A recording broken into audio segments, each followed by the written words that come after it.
Desidido ang isang PhilAm lawmaker sa New York na isulong ang karapatan ng migrant sa US. Sa kabila ito ng pagkakaaresto sa kanya nang tangkain inspeksyonin ng isang detention facility. Ang detalye sa agenda report ng ating US correspondent, Don Tagala.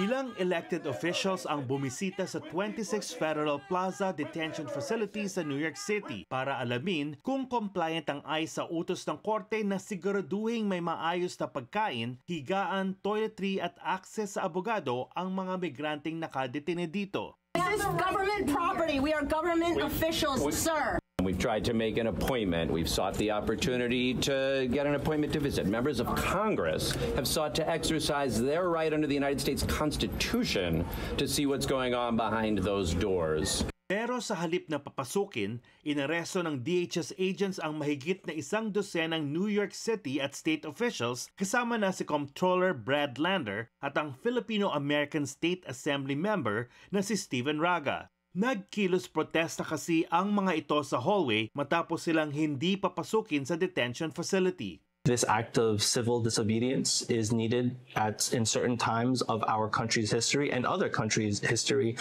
and I think this called for it.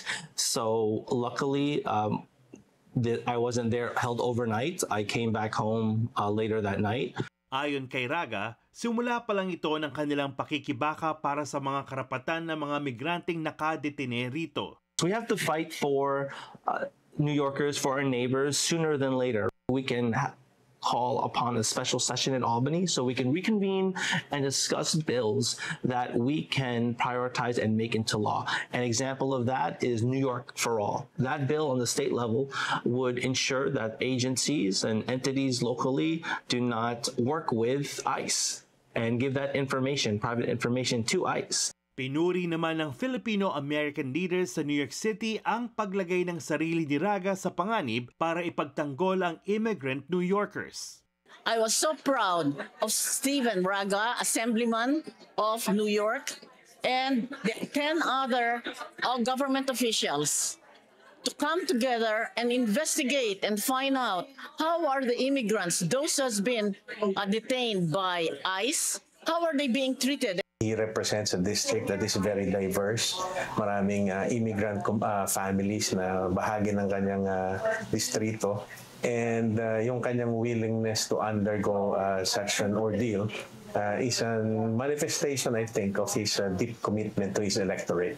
Mahigit 3 oras lang nadetine si Raga. Samantalang ang mga undocumented immigrants, kahit yung walang criminal record, ay maaaring madetine ng ilang araw o buwan dito. May advice naman si U.S. Immigration Attorney Michael Gerfinkel para sa mga migranteng mahuhuli ng ICE sa mga publikong lugar. The first thing you have to do is try to remain calm. And I know it's obviously a very stressful and aggravating situation, fearful situation, but just remain calm. You don't want to run away because that's going to be a sign of guilt, and it doesn't mean that they're going to not run after you. Do not resist. Be as safe as possible in that process because they could always add additional charges. They could always take it a step further. And you want to keep yourself and your family as safe as possible. Nakatanggap ng misdemeanor class violation ang bawat opisyal na naaresto na nagbabawal sa hindi makatuwirang pagharang sa mga entrance, lobby, corridor or hagdanan. 30 days ang jail time para sa ganitong federal misdemeanor, pero ayon sa local reports dito, maaaring multahan na lang ang mga ito sa halip na kulong. Para sa agenda, Don Tagala, Billionaire News Channel, New York.